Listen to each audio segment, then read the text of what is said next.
आप लोग देखिएगा 29 जनवरी को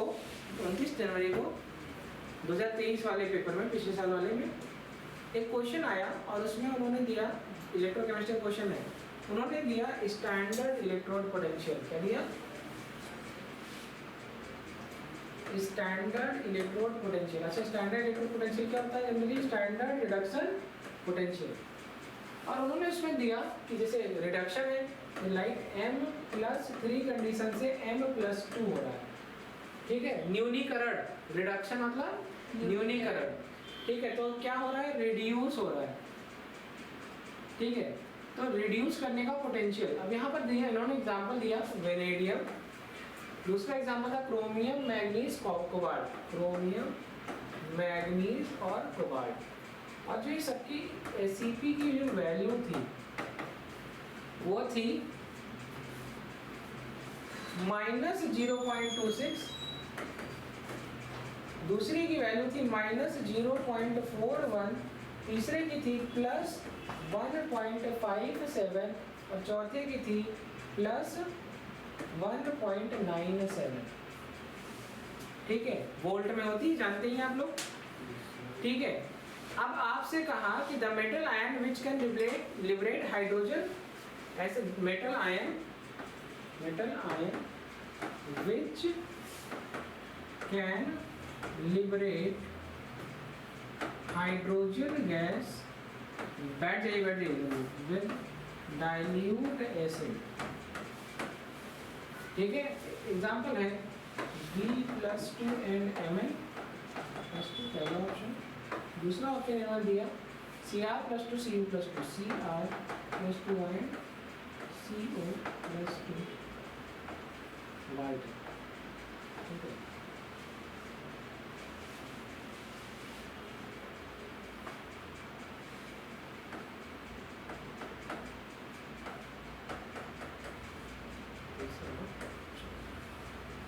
तीसरा ऑप्शन है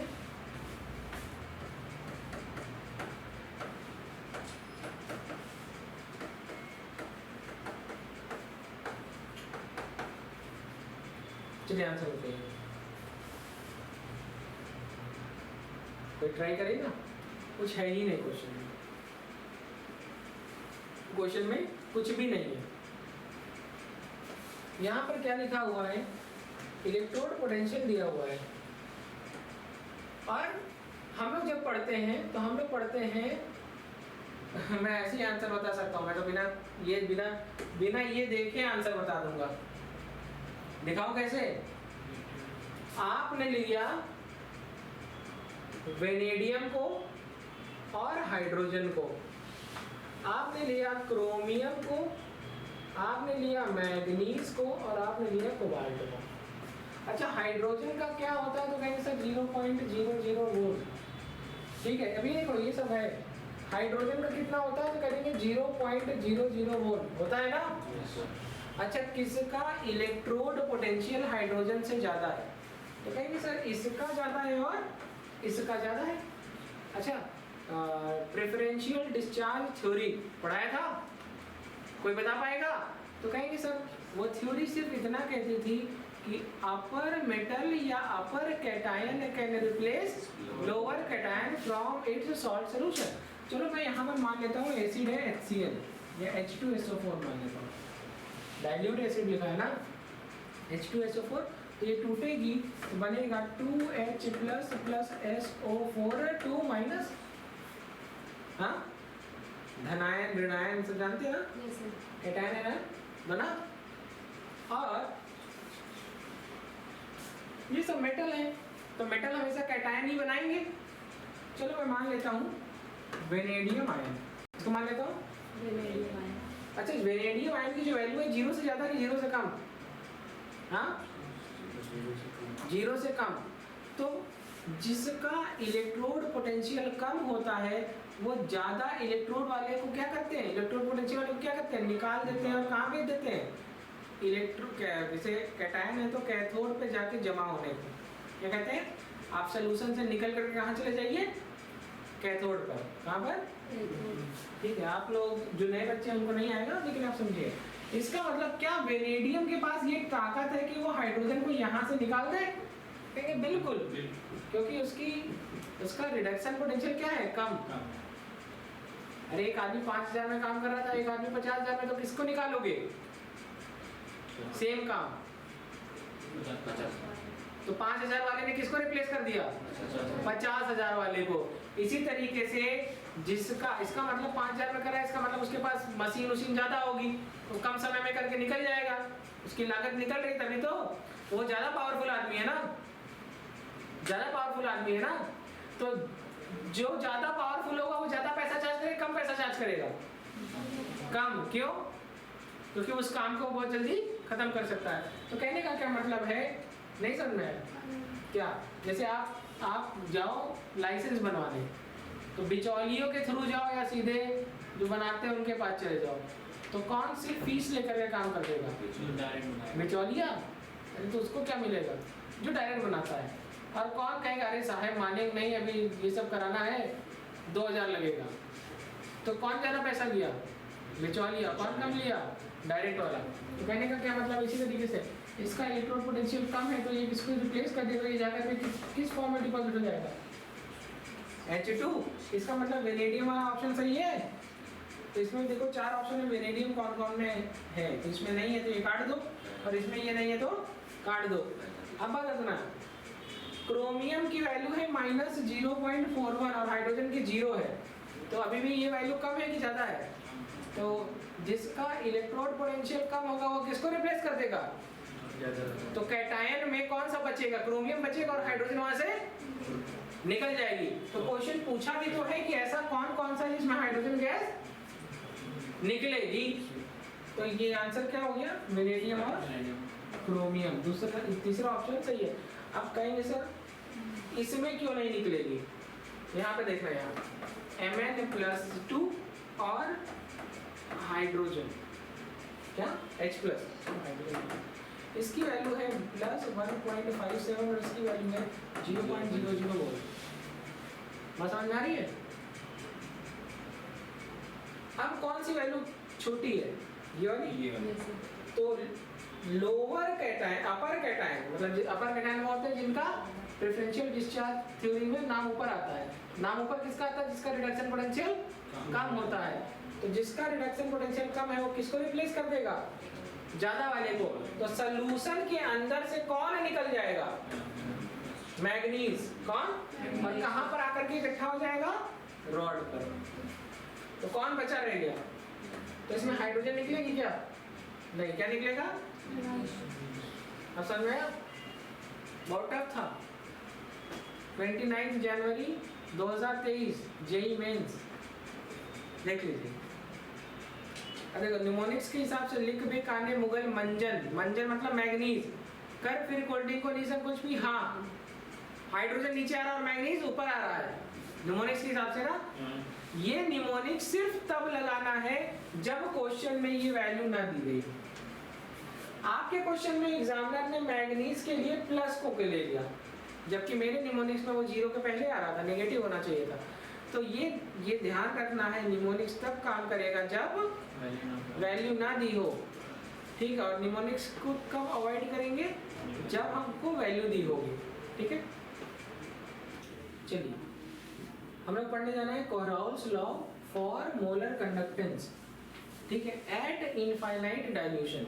हम लोगों ने अभी फाइनाइट डाइल्यूशन में पढ़ा था, तो क्या फॉर्मूला था? लैम्डा m = k × 1000/M, यही था ना। अब हम लोग पढ़ने जा रहे हैं, वो तब था जब फाइनाइट डाइल्यूशन था।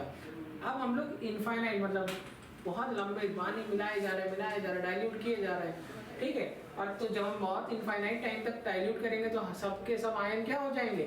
आयोनाइज। तो मोलर कंडक्टेंस बढ़ेगा ना, ठीक है। चलो एक एग्जांपल है Al2SO4 का होल थ्राइस, ठीक है। इसका फॉर्मूला क्या है पहले देखो। एट फाइनाइट डाइल्यूशन का लिखा है, ये लिखा क्या है? मोलर कंडक्टेंस ऑफ कोई एक जो है सबस्ट्रेट है, लाइक Al2SO4 होगा, सॉल्ट है या कुछ भी है। At infinite dilution is equal to x lambda m of, ये क्या है? कैटायन है, जैसे अगर मैं Al2SO4 के यूनिट्राइज को देखूँ तो ये टूटेगा 3Al सॉरी 2Al प्लस 3 और 3SO4 2 माइनस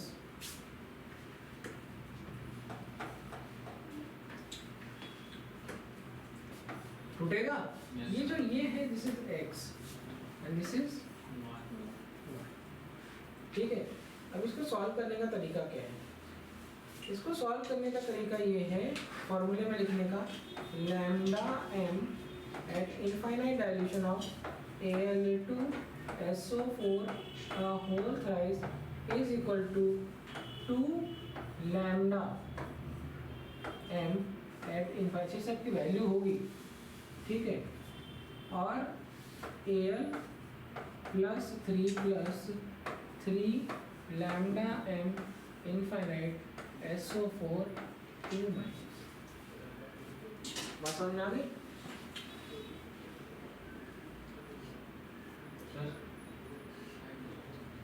देखो यहाँ तो कुछ नहीं लिखा है, नोट करो।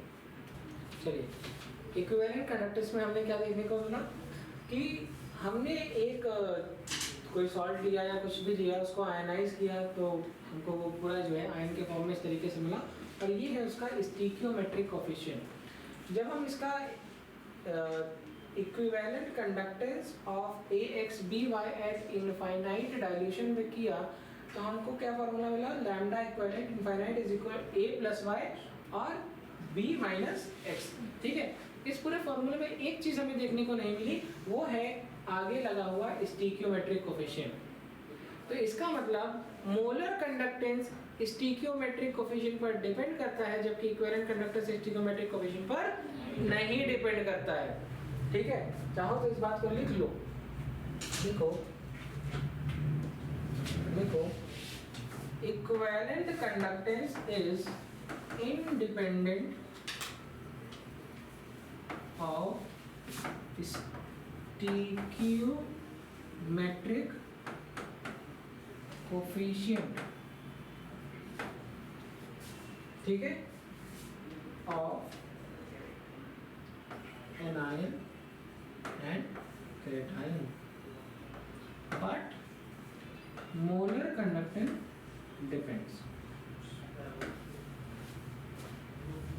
सही है ना? क्या लिखना है?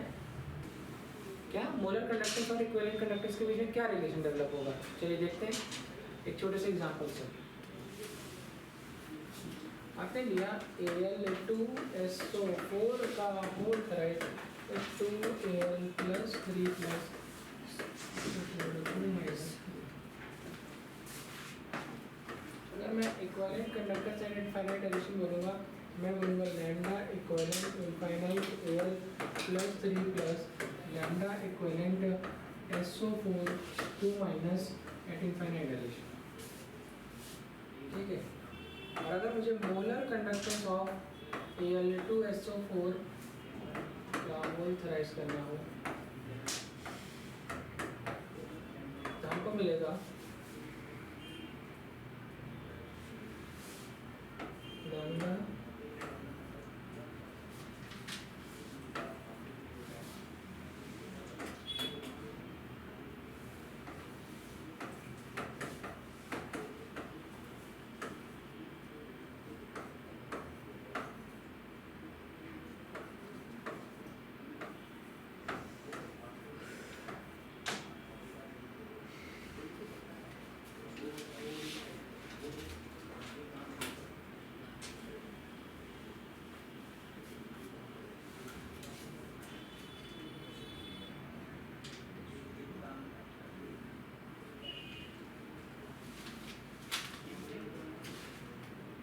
ठीक है। तो क्या सीखा आपने? अगर मैं मोलर कंडक्टेंस और इक्विवेलेंट कंडक्टेंस में रिलेशन निकालना चाहूँ सेम चीज़ का, तो जितना दोनों का स्टीकियोमेट्रिक कोफिशिएंट आया है मोलर कंडक्टेंस निकालते समय उनको वैल्यू को मल्टीप्लाई कर लीजिए, और और जो यहाँ पर ये आपका रिलेशन आ गया लैम्डा m Al2SO4 का whole thrice is equal to 6 times of आ गया। चलिए नोट करिए क्या बेटा, ये 6 है, ये 2 SO4 का वोल्ट है। एनसी फैक्टर ही तो है। हाँ अरे एयर प्लस, अरे यार यही तो सिखाया इतनी देर से। तुम लोग अगर पुराना क्वेश्चन किए भी होगे यस सर। तो Al2SO4 का होल कराइस अगर तुमको याद होगा तो तुम ऐसे ही तो करते थे। 2 इंटू Al प्लस 3, ये हो गया 3 2 6, देखो। Yes sir. और SO4 इंटू माइनस 3 हो गया 6।